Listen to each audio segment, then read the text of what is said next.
สวัสดีครับท่านผู้ชมทุกท่านผมพีทนะครับก็วันนี้กีตาร์ไทยอินทิวิชั่นแนลนะครับมีโอกาสพิเศษปกติเราจะพาท่านผู้ชมไปพูดคุยกับมือกีตาร์ระดับโลกนะครับทีละคนอะไรอย่างเงี้ยนะครับวันนี้โอกาสพิเศษครับเราพามาคุยกับ2คนเลยครับขอเชิญพบกับคุณทอมมี่ Emmanuel และคุณมาร์ติน เทเลอร์ครับ Hello สวัสดีครับ สวัสดีครับ ครับ Okay how are you doing good We're doing great Very good yeah really pleased to be back in Thailand Okay so you guys doing an album together okay so the first question will be how did you choose the song to be in the album well when we were talking about doing the album we decided that we would both make lists of tunes that we liked that we thought would work. We'd already played together quite a few times over the years so we already had some tunes that we already played so we made this list and then we got together and we got our lists out and then we tried some of the tunes. Some worked, some didn't.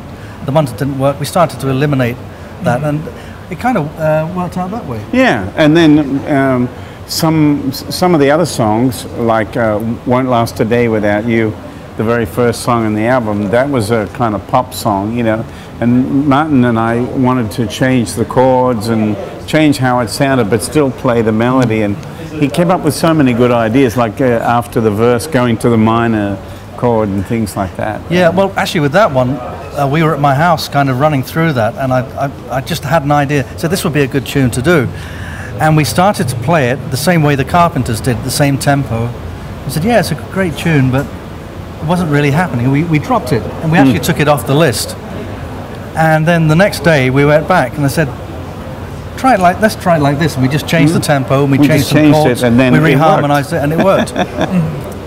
Okay so and both of you are like normally a soloist and you play like a fingerstyle so Tommy also have like a one-man band and Martin also have one-man band so when you play together it's like two bands playing together how did you arrange the guitar line? Well we with the arrangements of the songs we figure out who is going to take the melody and who will be the accompanist and then we swap and that kind of thing so in some songs I take the melody the first time then Martin takes it and we just figure ways of making it good for both of us. Also because we both play solo and when we play solo it's we create a big sound just with one guitar but when there's the two of us together it doesn't mean that we have to play everything that we play when we play solo. So we kind of pare it down a little bit. We don't have to play a lot of things. Sometimes we do for a dramatic effect but a lot of the times one may just be playing single lines and another one playing also very simple things. Bass part and harmony part and stuff. You know? So a lot of the time it's not what we're playing, it's what we're leaving out too. Okay, and any concept on each song when you guys soloing? Did you plan the concept of soloing of each song? We just planned when we were going to improvise. You can't plan spontaneity. Yeah, we as far as when each one, whichever one of us solos, that kind of fell into place, and we pretty well stick to that when we solo. But of course, once you're soloing and you're improvising, then anything can happen. And also, when we're playing, we listen to each other all the time. So when you can hear the other one is doing something that's a little different, and you can get involved with that as well. And start working on something. So it's not purely accompanying all the time because sometimes it's also adding to what the other person's playing and complementing. Sometimes when Martin's taking a solo, I might play rhythm for him for some time, and then I might play like a line underneath. Where he's playing these notes up here and I start playing stuff underneath. All of a sudden it's like a conversation of these two voices going along. And it's just fun and experimenting, you know. And that's something you can't rehearse. You can't rehearse that. So that just happens on the spur of the moment. And sometimes you have little special magic moments that happened like a few nights ago. I think it's when we played in Hong Kong. We were doing this interplay, both improvising, and then suddenly we played the same phrase. Yeah, we had the time. same idea at exactly the same second. And as we both realised we were playing the same thing, we carried that phrase on together. So it started to sound like we'd rehearsed. Yeah. So you get little magic moments like that. So when you record the album, you also do like that, like jamming? Absolutely. Yeah. Well, recording the album, we already knew what we were going to play, and we had a rough idea of the arrangement. The most important thing we went into the studio first of all, was to get the sound right, and we spent a good day actually just getting it to sound good, and that we were comfortable in the studio. And Tommy will tell you, once the sound is good, then you just feel like playing. Yeah, that's right. As soon as the sound is inspiring, then you don't want to stop playing, you know. And also in the studio, we were set up so there was a glass wall here, and Martin was on the other side, facing me. I'm facing this way, and we were just communicating, but we were playing as if we were right together, you know, with headphones on. So the reason you do that is because you want the separation. Yeah, you need to get separation. So if there's anything you want to do with the individual sound, you can change it. So, and how did you record the guitar in the album? Well, we just put a microphone here and a cable.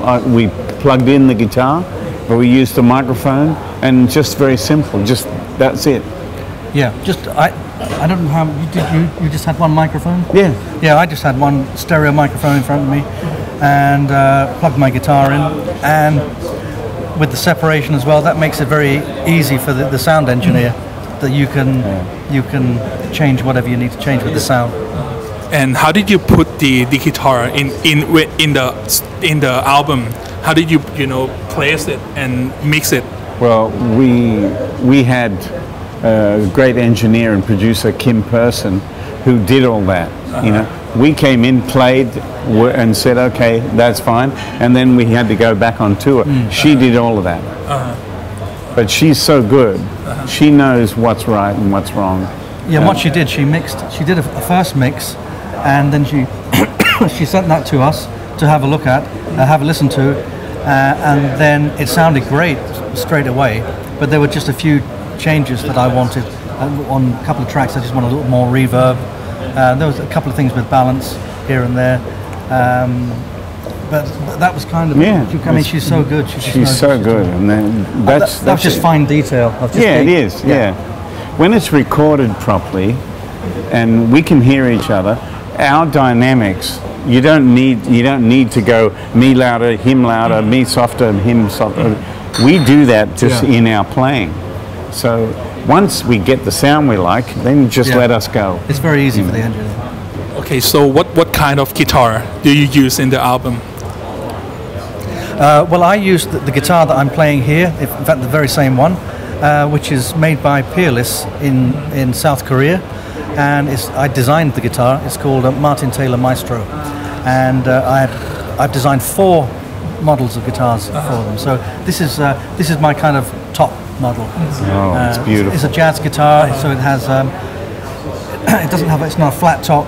Tommy plays a flat top with a round sound hole. Mine have the kind of violin holes in it. It's a different kind of instrument. It has a different kind of sound, which I think that's more my character for my sound. So there's no mistaking which guitar. Yeah, exactly. Yeah, they sound very different. It works well for us that we get a very different sound. You know, on the road I'm using my Maiden 808. Which is my signature model guitar. But on the album, I used that on a couple of tracks, but I also used a 1930 Martin 017, which is a mahogany bodied guitar, just because it sounded a little bit more like Django, just a little bit, you know. And so I enjoyed that. And on the first tour we did together, I used that guitar, and it was nice. But the Maiden is a better, bigger sound. So I went back to using the Maiden guitar.